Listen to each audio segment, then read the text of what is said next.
నాకు ఇంకోటి అర్థం కాలేదు. జగన్మోహన్ రెడ్డి గారు ఆయన పవర్ లో ఉన్నప్పుడు చూడండి, రూయా ఆసుపత్రి 12 మంది చచ్చిపోయినారు. పోయిన వాటికి ఓలే బోటు ప్రమాదం 39 మంది చనిపోతే ఆయన కనీసం ఆ రోజు అక్కడికి పోయినాడా? ఎందుకు పోలే? శివరాజకీయమే. మళ్ళీ ఏమైంది?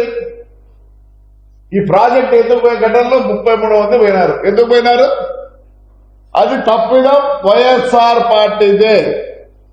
అక్కడుండే ఇసుకే అంత తోలి డబ్బులు చేసుకున్నారు. సడన్ గా ఫ్లెక్స్ రావడం, ఆ గుద్దలు గిద్దలుండి మొత్తం 33 మంది, ఊరికే 33 మంది ఊరికి ఉంది కానీ చాలా మంది పోయినారు. ఆ పక్క కూడా పోలే. ఆ రోజు కూడా చంద్రబాబు నాయుడు గారు పోయినారు. ఎల్జీ పాలిమర్స్ 13 మంది పోతే నువ్వు ఎయిర్పోర్ట్ లో తిరుగుతాడు ఎవరిని కలిసినావు?